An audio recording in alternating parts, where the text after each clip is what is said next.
I produced a video during the election in which I said that we as Americans need to hold Donald Trump's feet to the fire when he becomes the President of the United States. Miraculously, he became the President.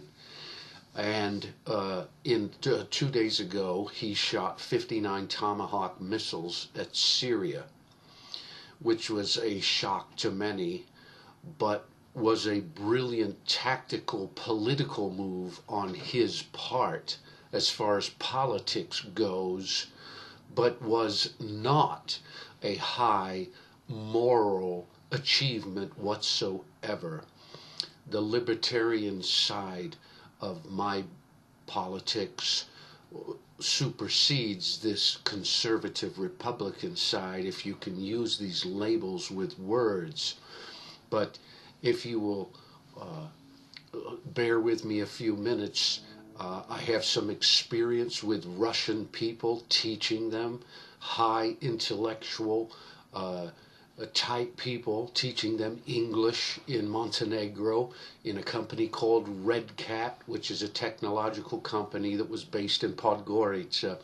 And I spent 2 years within their corporation at the conference table teaching them.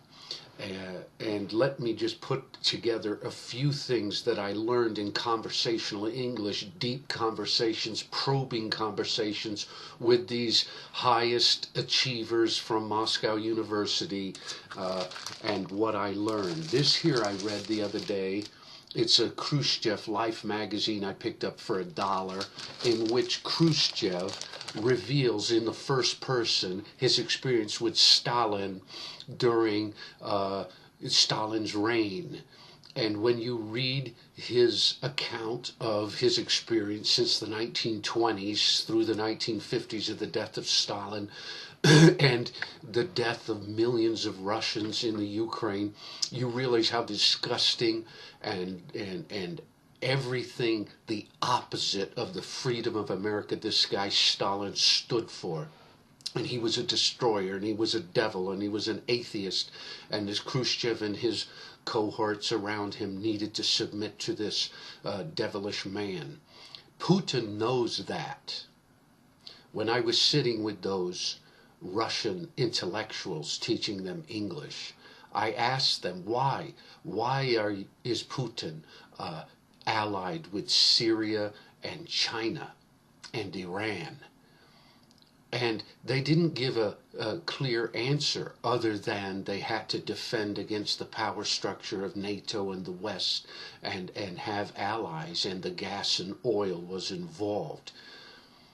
At one conversation at Red Cat, I asked this, I gave this observation that the reason why Stalin and FDR and Churchill were sitting together, allied against the Nazis in World War II, was because, and when I said this, there was shock in their eyes, was because we were all Christians. They didn't see Stalin as a Christian, obviously. They saw him as a communist atheist. But the reality is, before the Bolshevik Revolution, during Tsarist Russia, you cannot take out the Christianity of that culture just because of that communist revolution that took place. It was there. When a white racist American university person or black racist American university professor or person looks at those three people sitting on that ship at the meeting, Stalin and FDR and Churchill, they see white people.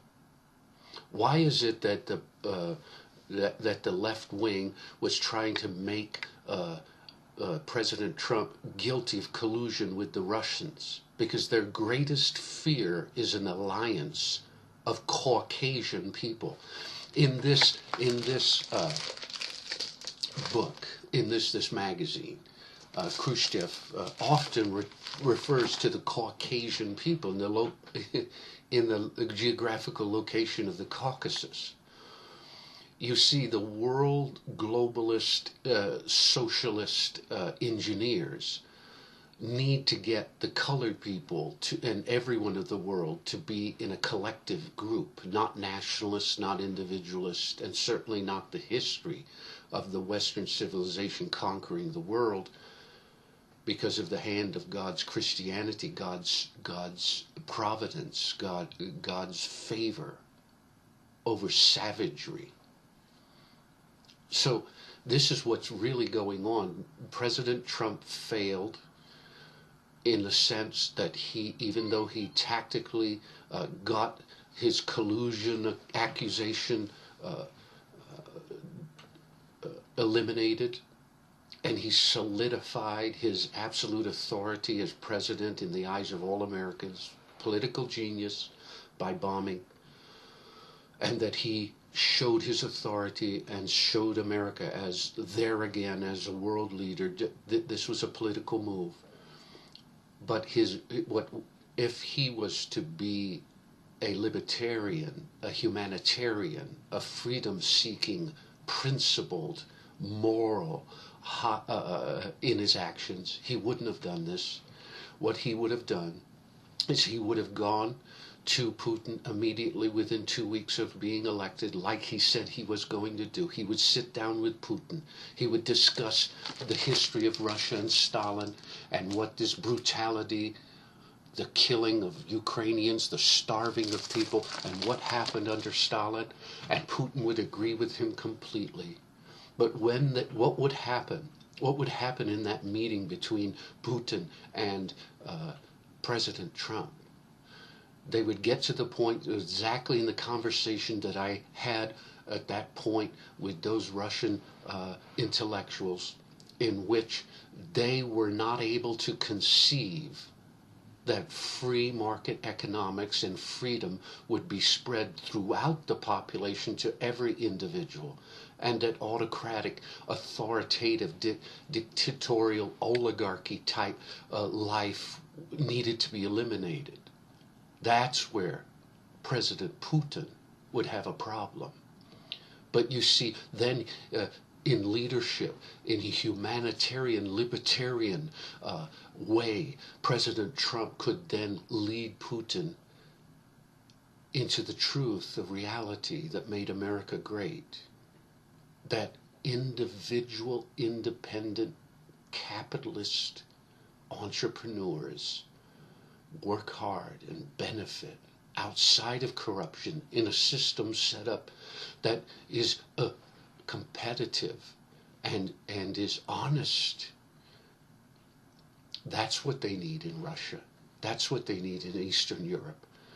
This is what they can't conceive of, which they need help of still, just like they needed help when the wall came down.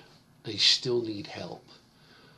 It's not dominance and power of the military-industrial complex of America that is needed to be exerted.